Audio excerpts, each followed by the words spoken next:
Hello, students of AP Government. I'm your host, Corbantius Smintolian. Prepare your minds for a journey of knowledge and discovery.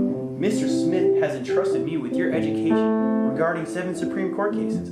The first 4 will concern the 14th Amendment, specifically the Equal Protection Clause. Then there will be a short intermission, after which we will discuss 2 cases concerning the nuances of the freedom of speech, and finally a case dealing with the privacy of citizens. Hello everyone, your host again, Scribbleless Manfred, and this is my good friend and nemesis, Scooby-Doo. Our first case is the Regents of the University of California v. Bake. In this 1977 Supreme Court case, 35-year-old Alan Bake was refused admission to a University of California medical school twice in 2 years. In those 2 years, several other students were admitted to the university with lesser credentials. Bake's test scores and GPA exceeded those of any of the other students who were admitted in the 2 years he was refused. The school was later revealed to have used a 16 out of 100 racial quota when considering prospective students. The hinging matter of this case was whether or not the school's racial quota violated the Equal Protection Clause of the 14th Amendment.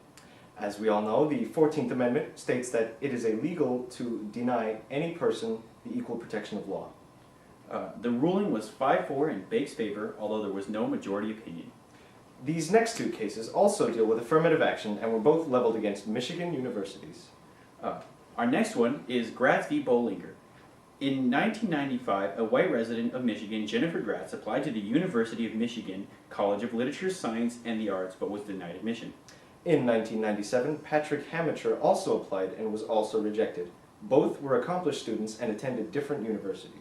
The university is on record for stating that race is considered when they are going through the admissions process because they argue that it serves, and I quote, a compelling interest in achieving diversity among its student body. The question for this case is whether the university's use of racial preference in undergraduate admissions violate the Equal Protection Clause of the 14th Amendment or Title VI of the Civil Rights Act of 1964.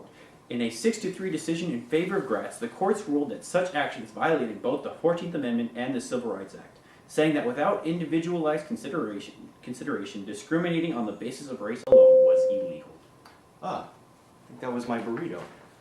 Transition! Untransition! No thank you. Disgusting. Alright. So, as we left off, we have Grutter v. Bollinger. Same Bollinger. In this 1997 case, a white resident of Michigan, Barbara Grutter, applied to the University of Michigan Law but was rejected. Again, this university admits that race is taken into account when choosing candidates.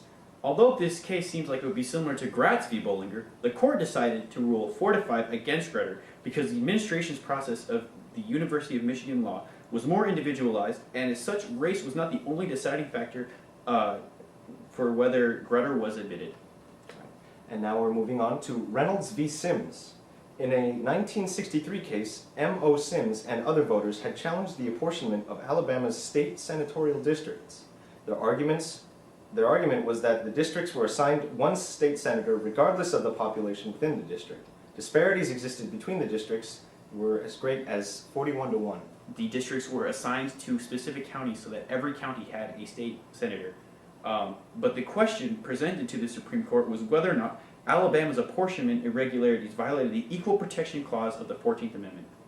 The court's decision, being 8-1 in Sims' favor, was that the Equal Protection Clause demanded no, and I quote, no less substantially equal state legislative representation for all citizens.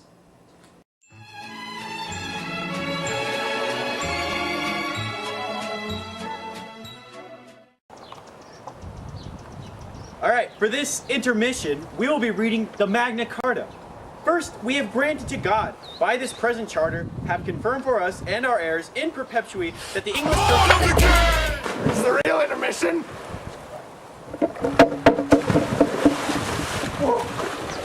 I am reborn!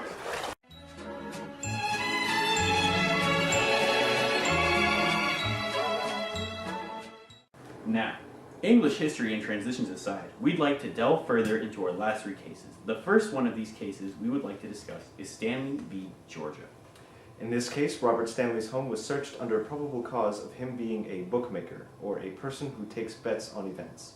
While the police did not find evidence of him conducting illegal gambling, they did find several reels of film whose contents were of obscene material. Stanley was thus convicted under a Georgia law which prohibited the possession of obscene materials. Stanley's argument for the Supreme Court was that Georgia law violated his First Amendment rights. The court sided with Stanley in a 9-0 unanimous decision. Justice Thurgood Marshall wrote the majority opinion and found that, and I quote, "If the First Amendment means anything, it means that a state has no business telling a man sitting alone in his own house what books he may read or what films he may watch." Very good. Our next case is Cohen v. California. In this case, 19-year-old Paul Cohen was convicted of violating a California statute which prohibited maliciously and willfully disturbing the peace or quiet of any neighborhood or person by offensive conduct, and was sentenced to 30 days in jail. He was convicted because he wore a jacket with the words F the draft emblazoned on it. Cohen argued that the California statute violated his First Amendment rights. The Supreme Court held that in a 5-4 split ruling in favor of Cohen, the content on Cohen's jacket, while provocative, was not directed towards anyone. Furthermore, they also concluded that the statute was vague and did not put citizens on notice as to what behavior was unlawful. Alright, our last case is Griswold v. Connecticut.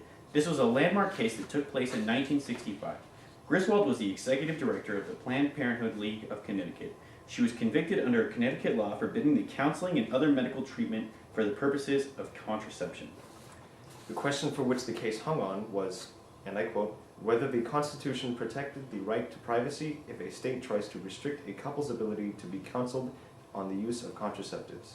The court ruled in a 7-2 decision that together the First, Third, Fourth, and Ninth Amendments together create, quote, penumbras and zones, unquote, which allow for the right of privacy of marital relations, and that the Connecticut state was in conflict with this and was therefore considered null and void.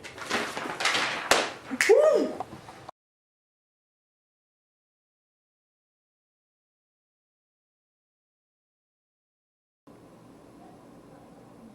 Oh, hello. I didn't see you there. Well, anyway, in closing, I'd love to thank my friend Canyon the Mannion for his wonderful piano, and also my friend Rocco the Rock Johnson for his excellent job at manning the camera.